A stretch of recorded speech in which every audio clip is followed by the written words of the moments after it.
Достар, барлықтарыңызға қайырлы күн. Бүгін мен YouTube каналыма арнап, көпшіліктің санасында жүрген, қолдансам қалай болады, зияны мен пайдасы қандай деген сұрақтарға, яғни спорт тағамдары туралы кеңірек айтатын боламын. Соның ішінде қандай спорт тағамын қолданған тиімді және тиімсіз екенін көрсететін боламын. Ендеше кеттік дүкенге қарай. 1, 2, 3, jump!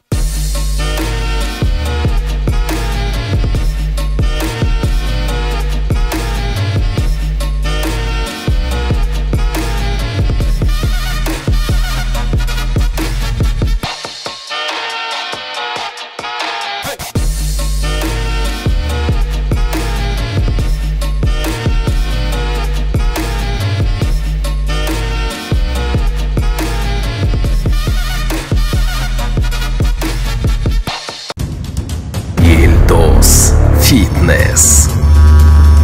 Алдымен спорт тағамдары дегеніміз не? Сол туралы біле отырайық. Көпшілігіміз бұларды стероид немесе допингтермен байланыстырып жатады. Бұл өте қате ұғым. Және де спорт тағамдарын тек залда жаттығатын немесе кәсіпқой спортпен шұғылданатын адамдар ғана ішіп қоймайды. Бұны қарапайым салауатты өмір салтын ұстанатын адамдар да ішуге болады. Спорт тағамдарының көптеген түрлері бар. Соның ішінде біз қолданатын көбінесе протеин, гейнер, амин қышқылдары, БЦА және дәрумендер комплексі, май кетіргіш, яғни орысша айтқанда жиротәгәтелдер деп бөлінеді.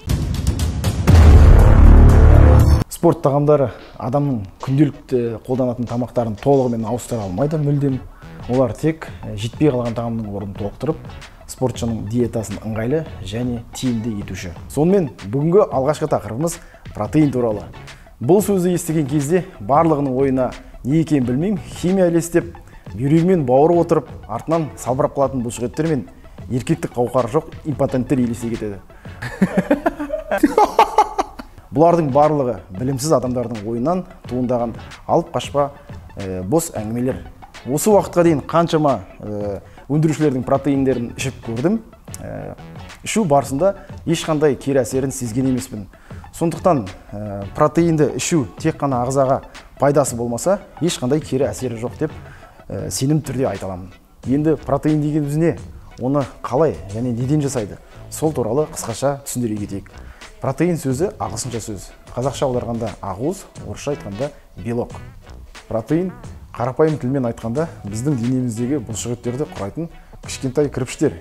Яғни бұлшықеттерді микроскоппен қарайтын болсаңыз, олардың осы ақуыздан тұратын анық көруге болады. Сондықтан егерде осы кірпіштер біздің ағзамызға жетіспейтін болса, осыған сәйкес біздің бұлшықеттерімізде өспейді. Сондықтан біз тамақтан ақуыздың мөлшерін толық ала алмайтын болсақ, онда осы протеинді ішу арқылы біз ақуыздың орнын толтырып отырамыз. Күн сайын біз жеп жүрген ет, тауық, жұмыртқа, сүзбе, сүт өнімдері осы ақуыздың нағыз көздері болып табылады. Егерде осы айтылған тағамдарды сен күнделікті толық мөлшерде жиі алатын болсаң, онда мына протеинді ішіп мүлде қажеті жоқ. Бұл да сол тағамдардан алынатын кәдімгі ақуыз. Тек бұның айырмашылығы оның түрінде, түсінде, дәмінде және ыңғайлы дайындалуында болды. Мысалғы, біз көп қолданатын мынау протеин сүттен жасалады. Бұны өндіруші бізге осындай күйде жеткізіп бергенше, бұл зауытта әртүрлі тазартулардан өткізеді. Яғни бұның бойындағы көмір суын, майын толығымен алып тастап, бізге тек ақуызын осындай ұнтақ күйінде жеткізіп береді. Ал енді протеиннің қандай түрлері бар? Қазір сол туралы айта кетсек, мынау ең көп қолданатын изолят протеині, одан жоғары тұратын гидроизолят протеині бар, және көп компонентті протеин, мынау жұмыртқадан жасалатын протеин, казеин протеині, және соңғы соя протеині бар.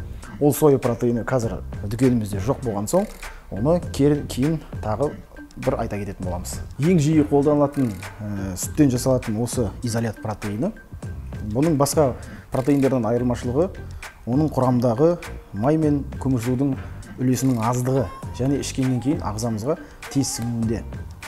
Сондықтан бұны тек жаттығудан кейін ішкен дұрыс, немесе ағзамызға тез арада ақуыздың сапалы ақуыз керек болған кезде бір қасығы, яғни 30 грамм протеинді сумен араластырып ішкен жақсы.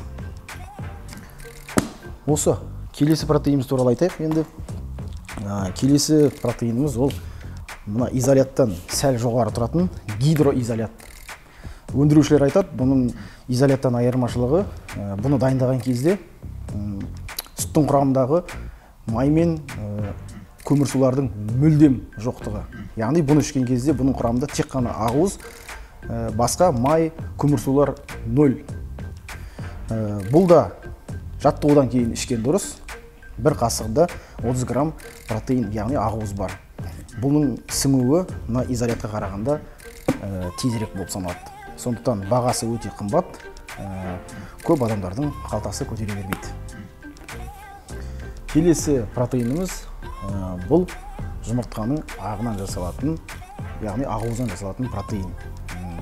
Бұл протеинде өте сапалы, сіңу жағынан өте тез. Бір кемшілігі бағасы өзінің сапасына сай емес. Яғни өте қымбат болғандықтан бұны көп ешкім ала бермейді. Бағанағы мен айтып кеткен изолят протеині осының орнына қолданған тиімдірек.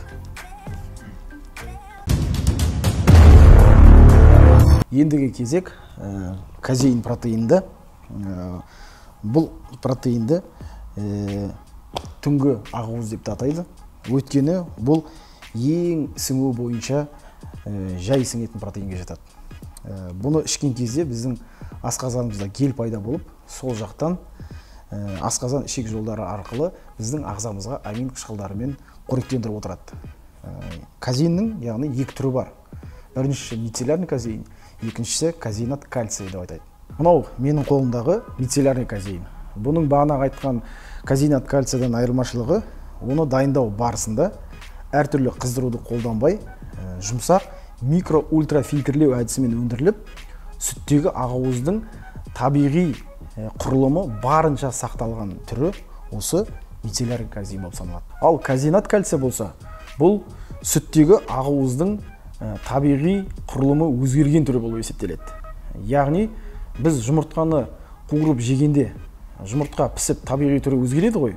Сол сияқты бұл жерде де сүттің табиғи құрылымы өзгеріп, бірақ бізге ағзамызға сіңетін амин қышқылдары толығымен сақталады. Міне айырмашылығы осыда. Сонымен казеин ұзақ сіңетін ақуыз болғандықтан бұны ұйықтар алдында ішіп, яғни таң атқанша ұйқы кезінде біздің ағзамыз ақуызбен қоректеніп тұру үшін ішкеніміз дұрыс. Соңғы кезек мынау көп компонентті протеинге де келіп жеттік. Бұл протеиннің ерекшелігі, оның құрамында бағанағы айтып кеткен изолят, концентрат және казеин протеиндері бар. Яғни бұл протеин жай және тез сіңетін ақуыздармен байытылған.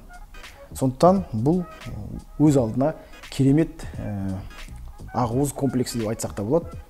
Бұны қай уақытта қолданамыз?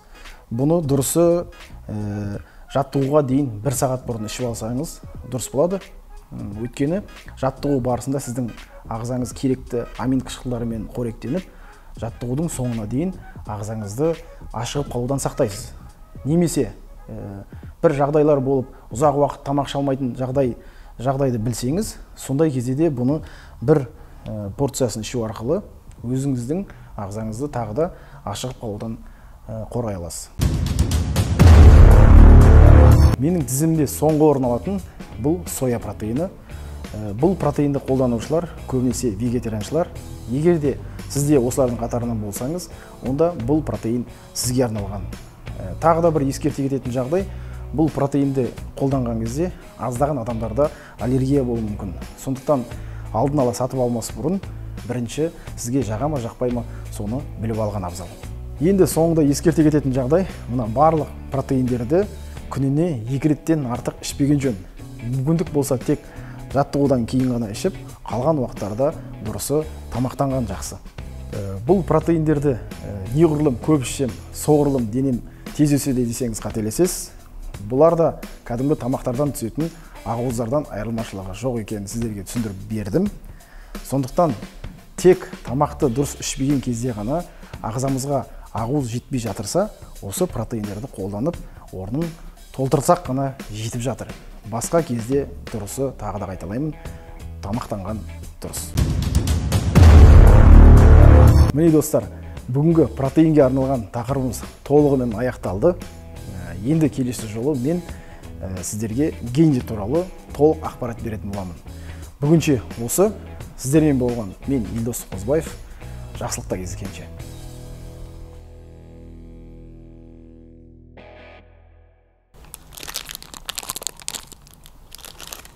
Аш қалып қоймайды. Соны